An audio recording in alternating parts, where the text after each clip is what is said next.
This is a LibriVox.org recording by Tim Sherman Chase. This recording is in the public domain. Thus Spake Zarathustra by Friedrich Nietzsche, translated by Thomas Common. Part 3, Chapter 57. The Convalescent. 1. One morning, not long after his return to his cave, Zarathustra sprang up from his couch like a madman, crying in with a frightful voice, and acting as if someone still lay on the couch, who did not wish to arise. Zarathustra's voice also resounded in such a manner that his animals came to him frightened, and out of all the neighbouring caves and lurking places all the creatures slipped away, flying, fluttering, creeping or leaping, according to their variety of foot or wing. Zarathustra, however, spake these words: "Up, abysmal thought, out of my depth! I am thy cock and morning dawn, thou overslept reptile! Up, up! My voice shall soon crow thee awake. Unbind the fetters of thine ears. Listen, for I wish to hear thee. Up, up! There is thunder enough to make the very graves listen. And rub the sleep and all the dimness and blindness out of thine eyes. Hear me also with thine eyes. My voice is a medicine even for those born blind. And once thou art awake, then shalt thou ever remain awake. It is not my custom to awake great-grandmothers out of their sleep, that I may bid them sleep on. Thou stirrest, stretchest thyself, wheezest. Up, up! Not wheeze shalt thou, but speak unto me. Zarathustra calleth thee, Zarathustra the godless. I, Zarathustra, the advocate of the living, the advocate of the suffering, the advocate of the circuit. Thee do I call, my most abysmal thought. Joy to me! Thou comest, I hear thee. Mine abyss speaketh. My lowest depth have I turned over into the light. Joy to me! Come hither. Give me thy hand. Ah! Let be! Aha! Disgust! Disgust! Disgust! Alas to me! 2. Hardly, however, had Zarathustra spoken these words when he fell down as one dead, and remained long as one dead. When, however, he came again to himself, then he was pale and trembling, and remained lying, and for long he would neither eat nor drink. This condition continued for 7 days. His animals, however, did not leave him day or night, except that the eagle flew forth to fetch food. And when it fetched and foraged, it laid on Zarathustra's touch, so that Zarathustra at last lay among yellow and red berries, grapes, rosy apples, sweet-smelling herbage, and pine-cones. At his feet, however, 2 lambs were stretched, which the eagle had with difficulty carried off from their shepherds. At last, after 7 days, Zarathustra raised himself upon his couch, took a rosy apple in his hand, smelt it, and found it smell pleasant. Then did his animals think the time had come to speak unto him. "O Zarathustra," said they, "now hast thou lain thus for 7 days with heavy eyes. Wilt thou not set thyself again upon thy feet? Step out of thy cave. The world waiteth for thee as a garden. The wind playeth with heavy fragrance which seeketh for thee, and all brooks would like to run after thee. All things long for thee. Since thou hast remained alone for 7 days, step forth out of thy cave. All things want to be thy physicians. Did perhaps a new knowledge come to thee, a bitter, grievous knowledge? Like leaven dough layest thou, thy soul arose, and swelled beyond all its bounds. O mine animals, answered Zarathustra, talk on thus, and let me listen. It refresheth me so to hear you talk. Where there is talk, there is the world as a garden unto me. How charming it is that there are words and tones!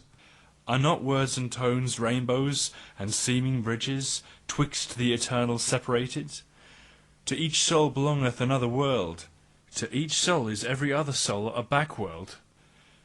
And the most alike doth semblance deceive most delightfully, for the smallest gap is the most difficult to bridge over. For me, how could there be an outside of me? There is no outside. But this we forget on hearing tones. How delightful it is that we forget! Have not the names and tones been given unto things that man may refresh himself with them? It is the beautiful folly, speaking. Therewith danceth man over everything. How lovely is all speech and all falsehoods of tones! With tones danceth our love on variegated rainbows. O Zarathustra, then said his animals, to those who think like us, things all dance themselves. They come and hold out the hand, and laugh, and flee, and return. Everything goeth, everything returneth. Eternally rolleth the wheel of existence. Everything dieth, everything blossometh forth again. Eternally returneth on the year of existence. Everything breaketh, everything is integrated anew. Eternally buildeth itself the same house of existence. All things separate, all things again greet one another. Eternally true to itself remaineth the ringing of existence. Every moment beginneth existence. Around every here rolleth a ball there. The middle is everywhere. Crooked is the path of eternity. O ye wags and barrel organs, answered Zarathustra, and smiled once more. How well do ye know what had to be fulfilled in 7 days, and how that monster crept into my throat and choked me, but I bit off its head and spat it away from me. And ye have made a lyre out of it? Now, however, do I lie here, still exhausted with that biting and spitting away, still sick with my own salvation. And ye looked on at it all? O mine animals, are ye also cruel? Did ye like to look upon my great pain as men do? For man is the cruellest animal. At tragedies, bullfights, and crucifixions hath he hitherto been happiest on earth. And when he inventeth his hell, behold, that was his heaven on earth. When the great man crieth, immediately runneth the little man thither, and his tongue hangeth out of his mouth for very lusting. He, however, call it his pity.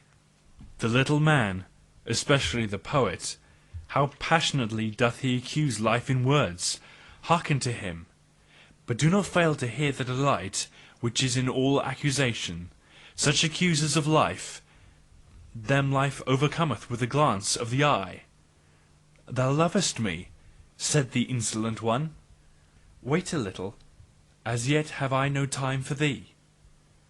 Towards himself man is the cruellest animal, and in all who call themselves sinner, and bearers of the cross, and penitents, do not overlook the voluptuousness of their plaints and accusations.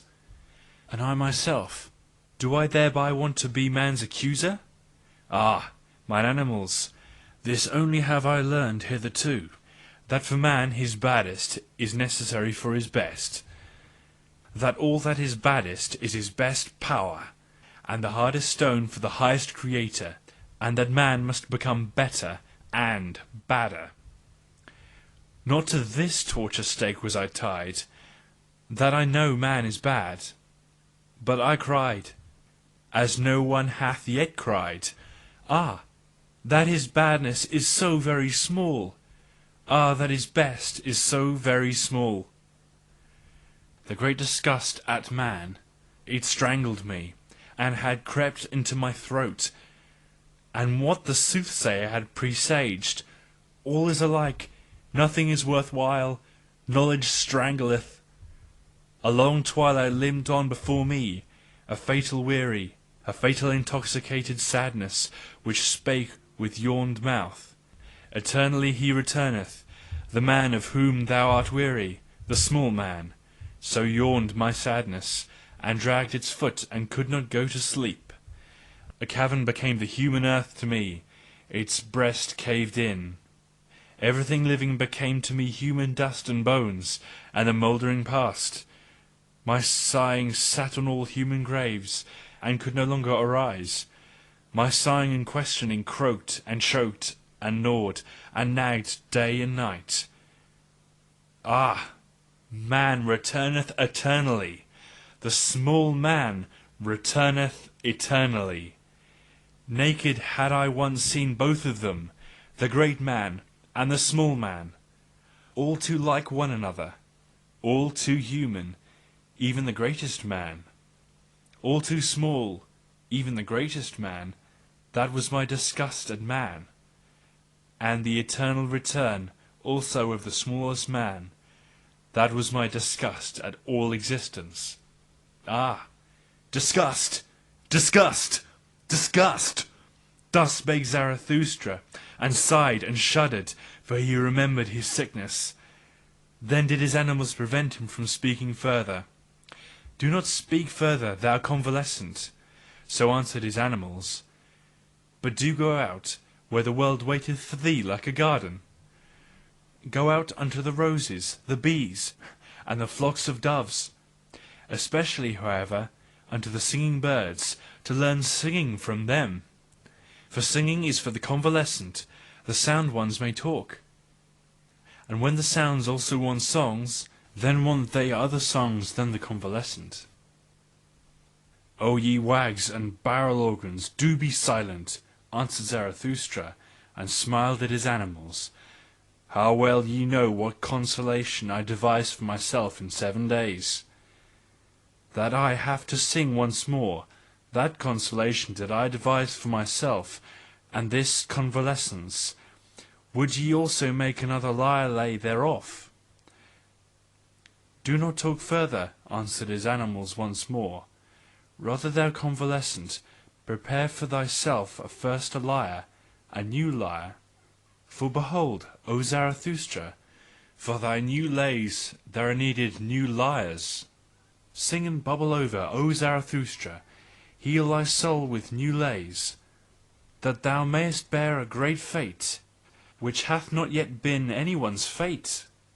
For thine animals know it well, O Zarathustra, who thou art, and must become. Behold, thou art the teacher of the eternal return. That is now thy fate. That thou must be the first to teach this teaching. How could this great fate not be the greatest danger and infirmity? Behold, we know what thou teachest, that all things eternally return, and ourselves with them, and that we have already existed times without number, and all things with us. Thou teachest that there is a great year of becoming, a prodigy of a great year. It must, like sand-glass, ever turn up anew, that it may anew run down and run out. So that all those years are like one another in the greatest and also in the smallest, so that we ourselves in every great year are like ourselves in the greatest and also in the smallest. And if thou wouldst now die, O Zarathustra, behold, we know also how thou wouldst then speak to thyself, but thine animals beseech thee not to die yet. Thou wouldst speak, and without trembling, buoyant rather with bliss.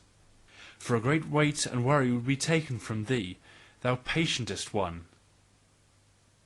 Now do I die and disappear, would thou say? And in a moment I am nothing. Souls are as mortal as bodies. But the plexus of causes returneth, in which I am intertwined. It will again create me. I myself pertain to causes of the eternal return. I come again with this sun, with this earth, with this eagle, with this serpent, not to a new life, or a better life, or a similar life. I come again eternally to this identical and self-same life, in its greatest and its smallest, to teach again the eternal return of all things. to speak again the word of that great noontide of earth and man, to announce again to man the Superman. I have spoken my word, I break down by my word, so willeth mine eternal fate, as announcer do I succumb. The hour hath now come for the great down-goer to bless himself. Thus endeth Zarathustra's down-going.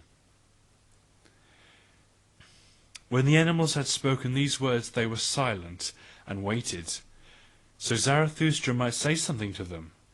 But Zarathustra did not hear that they were silent. On the contrary, he lay quietly with closed eyes, like a person sleeping, although he did not sleep, for he communed just then with his soul. The serpent, however, and the eagle, when they found him silent in such wise, respected the great stillness around him, and prudently retired. End of Part 3, Chapter 57, The Convalescent. Read and recorded by Tim Shearman Chase in April 2008.